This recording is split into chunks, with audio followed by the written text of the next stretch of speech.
Hello everyone, welcome to episode 5 of my Tech World build. On this one I'm going to show you building a computer and some other stuff. So you're wondering why I'm standing here, look at my XP bar. Okay, it's going to do something. Oh, there we go. I've got some bees going. I've got the experience effect. It's called Explorer and I've added it to all my bees. These are gold bees here. And tin. That's copper. And quantum. The quantum ones give you the nether quartz and Certus quartz. Okay, so I've got the little ME system here. I'm not sure if I showed you this. I think I did early on. Nothing really has changed. I just populated with a few bees. Now what I did do today is put this little road in. I don't actually have an entrance into this thing, but hey, I got a jetpack, so I'm okay. Oh, power armor, close enough. Okay, off to the house, and we'll see what we're up to over there. Now, I don't know if that showed up in the video, but I kind of hitched there. Happens every time I come near here. I don't know if it's the micro blocking or what, but wow, is that ever laggy coming in.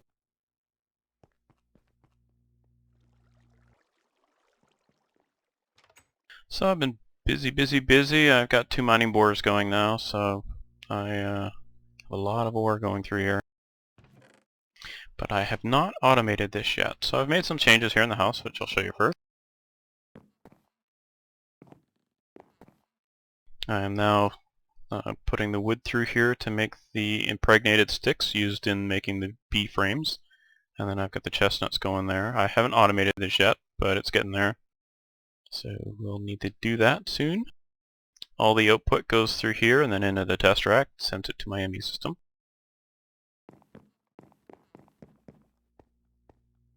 Add another test rack here to send stuff to my ME system. And you can see the stuff is outputting here and then going through.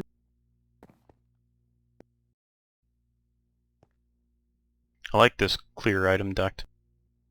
But I don't actually have anything coming through here. Once I get a bunch of ores and stuff, or the flakes from the ores going through here, it's just a constant barrage of stuff going through. I'll show you that. May as well throw some in there.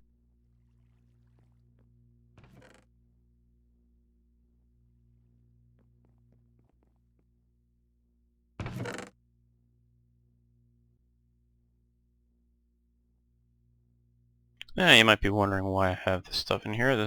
I'll show you the computer I'm working on. I decided I may as well show you a video of it since I'm already starting. Here, now you can see there's lapis cooking up there, so that's all feeding through. And I've moved my ME system out of here. Okay, well, let's go see where it went.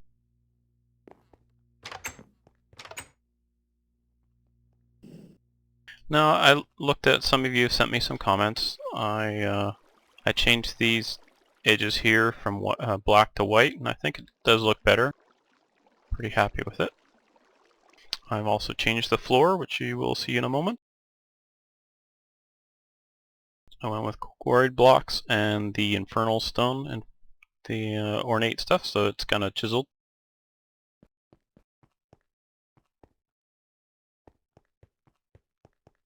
Now the reason I did this was this was all construction blocks. I switched it to this because I can make the facades, which will cover the ME cable, and I can also make covers, which will cover the thermal expansion 3 stuff. So I couldn't do any of that with the construction foam.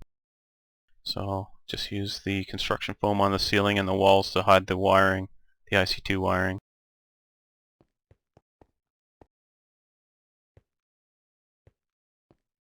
So that downstairs area, I'm not sure what I'll do with that. Right now I've got some bookcases down there. I'll probably put my link books there and kind of make it more of a living area. And up here is my storage room. So storage and crafting. So I've moved, here's my ME system that you remember that was over in the other house. It's moved over here now. I've never made one of these before. It's an ME chest. So I was just toying with it. I threw it on here. You can put a storage disk that has stuff in it up here and then access the storage on that disk. You can also use that if you didn't want to make an ME drive, you could actually have some disks in the chest, and they would treat them like chests, but you can still access them from the crafting terminal and the access terminal. Now you'll see, look at all that stuff coming through. That's on the tester rack. So the two over in the other house, my B area in the nether, which is not much to look at. Not even any point in going and looking at, really. I might show it to you. We'll see. We'll see how we do for time. So look at all that awesome stuff coming in. Let's have a look at our storage here. So I stopped voiding stone, just want to build it up. I put some deep storage units in here so I can hold like 2 billion stone, so we'll see how much I can get. Look at all this lapis. Don't even have a use for it. Oh well. Should start voiding it. So I'll kind of slowly scroll through here in case you want to see what I got. Got all that glowstone from the bees. I only had like a couple hundred before. Vines from when my MFR harvester went and started chopping down my old jungle forest here. Anyway, so oh my gosh, last time I looked at this I had 3,800. I'm up to 7,400 diamonds now. Maybe I'll make a house out of diamond. Alright, so deep storage units. If you haven't used these before, they're from Mine Factory Reloaded and they work well with the applied energistics. So what I do is I have an ME storage bus, and then for instance I put a sapling here. Now you can set it for input-output. That's usually what I use. That means it will add stuff to it and take it out from it. You can use it as just a stationary barrel where it just dumps stuff in and you can't take it out, but I don't see the point of that. So I put the sapling, it doesn't use the unit, it's just to mark it so that it says only put saplings here, oak saplings. And then in here I put a couple stacks of oak saplings just so the ME system would see it and say, okay, I should send the stuff there. And then it did. Now one little problem, if you do try to emulate this, if you already have stuff stored on these drives, for instance I had that 20,000 saplings, I had about 15,000 at the time, they were on one of these drives, and when I tried to add more, it wouldn't send it there. It said, well, there's a whole bunch on this drive already, so that'll be my priority where it goes. So I had to take the drive and put it in this thing, the IO port. You put the drive here, and what it does is it takes all the stuff that's in that drive, dumps it back into the ME system, and tries to find a spot for it. So those saplings, when they went back in, they said, oh, there's only one place to put it because there's already some stuff there, so it sent it there as the priority one. Now you can actually set the priorities, but we won't get into that here. Anyway, so it emptied the disk and then I put it back in. Alright, so now I'm sure you're wondering, I mentioned a computer, I don't know what else you call it. It's assembly chamber maybe? I don't know. But we'll go up and have a look. Now you notice the stake in the upper left of my screen. That's I installed an auto feeder, so now I don't have to feed myself. You can. I got rid of the other one. It was had a little icon of rolled up toilet paper. It does that for you too. I'm kidding. Okay, here's where I've got some workbenches. Now that floor I was just on, that is empty. That will be IC2 machines, I think I'll put there. This is the auto workbench. I'll show you what this does. So what it will do is anytime you see right now, if this gets 4 more sticks here, oh, here we go, it's going to do it here any second now. Wait for it. Oh, you're going to make a liar of me, aren't you? That should be in here any second now. Oh, come on. Anyway, so what it will do, oh, there we go. See, it's now processing this. So once it has more than one, like it can make more than one unit, it will actually push it through. You can see it's a pretty slow machine, and it just made an impregnated frame. Now if I wanted to use this up, I would just click on this, see where it says click the craft, and I would click it through. So I use the import bus is to pull it out of there, and the export bus. Import means import it to your MU system if you're wondering about trying to figure out the difference. Export means I'm going to export it from the system to another machine. So this is a precision export, which means it'll only use exactly what I put in it. A fuzzy one would say, well, in this particular instance it wouldn't matter because you put regular sticks in there, it won't take them. But anyway, so this is pulling string and impregnated sticks, full stack mode. Pulls the stuff in here, makes it. This one is using the tin grains from my bees. So 4 tin grains makes a tin dust. So you put it there and it comes through. I got it in single mode just so it doesn't put 64 in one corner. Okay, so that's the auto workbench. Let's go up and do this thing here. Boy, that eats up a lot of XP. Okay, so in this beastie,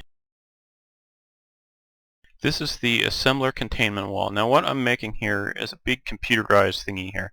And what that will do is allow me to make patterns to put in the ME system so that, I don't know, I could make planks from wood or make a jetpack. The whatever you can make in the game that doesn't require special equipment, you can make here. Like, you wouldn't be able to make, say, a wrath igniter because you'd have to blow up the diamonds to get the shards.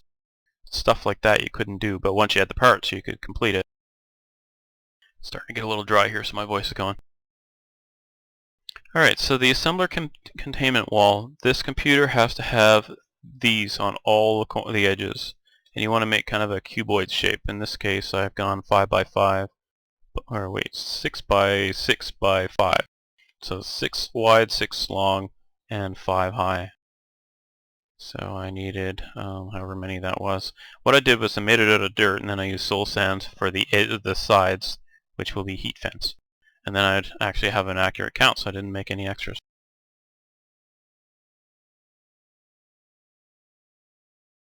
Okay, so we'll install the heat fence. Now the heat fence have to fill all non-corners, if that makes any sense.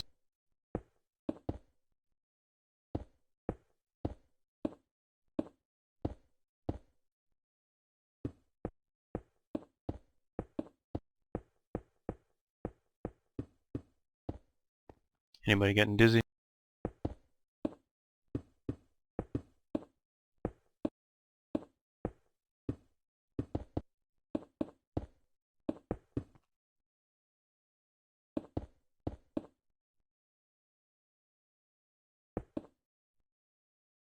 Okay, one more wall to go.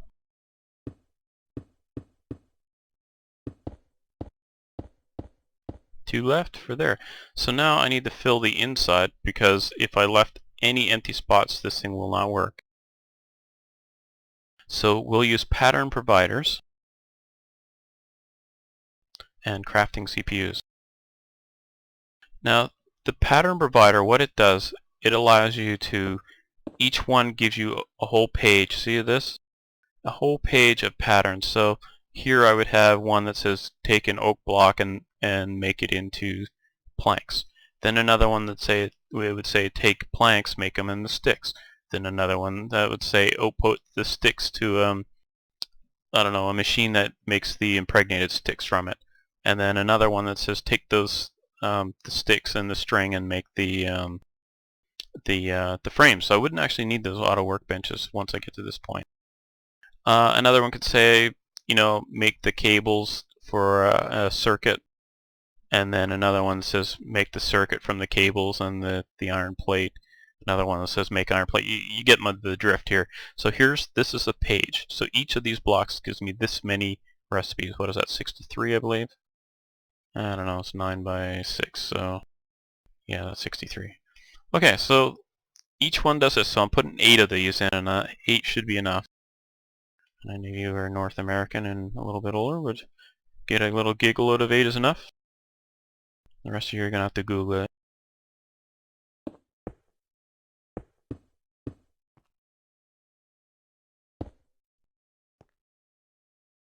Okay, now the crafting CPU, what it does is each one allows you one operation every 3 ticks. There's 20 ticks in a second. So if I make, say, 10 of those, that's what? 10 operations every 3 ticks.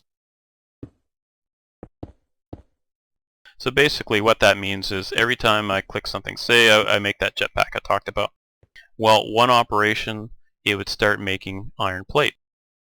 Another would start making the cables, like the copper wire, and another would make the copper wire into insulated wire. And all those count as operations, and they can all work simultaneously, assuming there's enough in the storage to do so.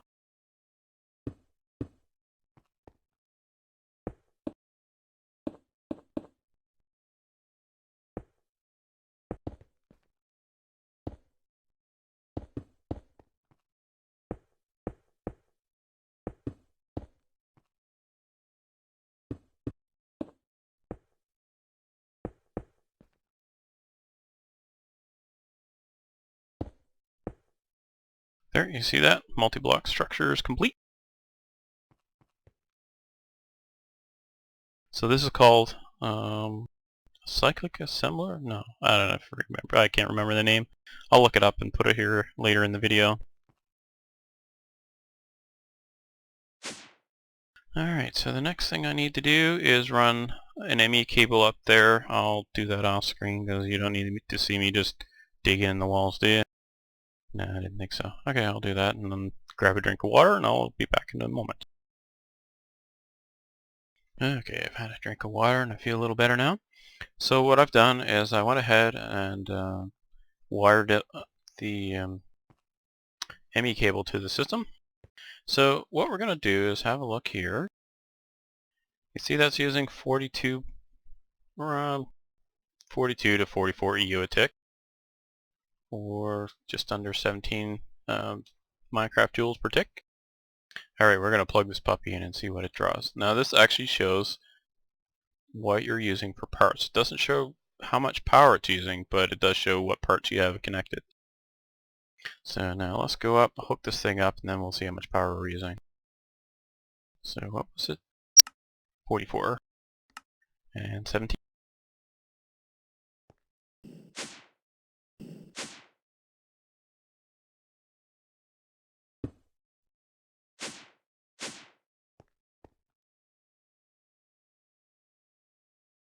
So wow, 10 MJ a tick. So that's what, about 22, 23 EU a tick just to run that thing. And we haven't even put any patterns in it yet, and I'm not sure if that'll make a difference or not. So now we're going to hook up the pattern encoder. This is how I make the patterns that I was talking about. And there's some blank patterns made with glowstone and Certus and glass. Okay, where will we plug this in? How about on top of that?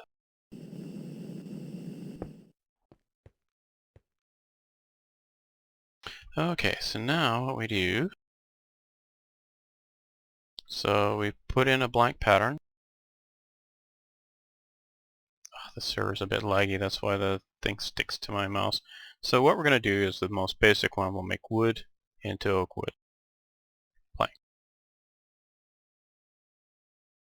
See? And it shows us. What a dear. I need to put them up there. Okay, so oak to 4 planks. Clicking code, see? Now it says cross 4 oak and 1 wood. Now we can hold that in our hand and shift right click it and it'll clear the pattern, so we could reuse the pattern if we wished. So next we're going to make the sticks.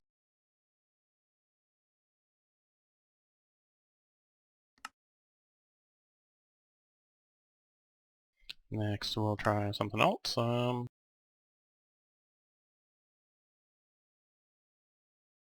Let go of my mouse. This one makes the insulated copper cable. Okay, so we're going to stick these into the system. Oh, how do I do that? I wonder if I right click it. I can't remember.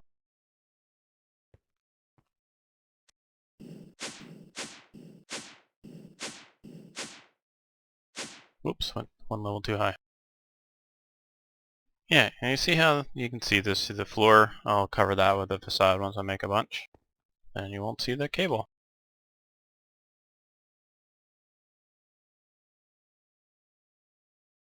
See, when I put those patterns in, they actually show, instead of the pattern icon, they actually show what they make. Isn't that neat? We have 8 pages, so that's a lot of stuff. I shouldn't need that anymore, I don't think. We'll see.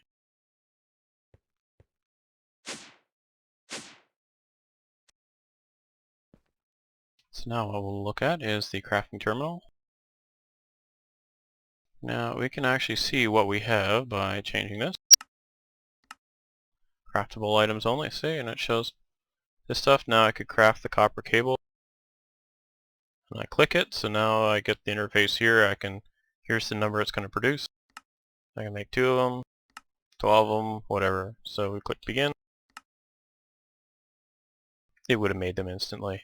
Now what I'll need to add next is a crafting monitor, and then I can look at that and see if there's any bottlenecks in the system. If I clicked solar panels and it didn't have enough copper wire, it would hang there, and then you'd look in and say, oh, that's where it's stuck, and supply what you need to complete the build until it cancels if it waited too long. Okay, so when you scroll through here, if there's something you don't have in inventory that that you can craft, it will show up here where you can click craft on it. And that's all configurable here on the crafting terminal. Okay, so that's how the computer works. Now, next, once I have my IC2 machines, I'll install some of them and probably show you some of that. And I will show you how to automate them with this system using the patterns like I just showed you. I'll show you how it'll actually go and make the metal plates and all that other stuff. So that'll be in an upcoming episode. I won't do that today because I'm running out of time. I'm getting late and I'm getting sleepy, so I will show you another time. Thank you for joining me, and hopefully I'll have some new stuff for you tomorrow. Bye for now. Oh, and by the way, the name of this computer thing that I just set up is a molecular assembler chamber, also called a MAC, M-A-C. So just so you know. Bye for now. And yet another addendum. As soon as I stopped recording, I started working on putting more patterns in, and then I realized I showed you putting the items in, but you don't have to do that. You can just go to your NEI and open this up, shift-click the question mark, and click encode, bang, done. You don't even have to have all the stuff. So anyway, I'm going to go through and do a whole bunch of this stuff. So next time you see this, I'll have a lot of it full. We'll see how many pages I get.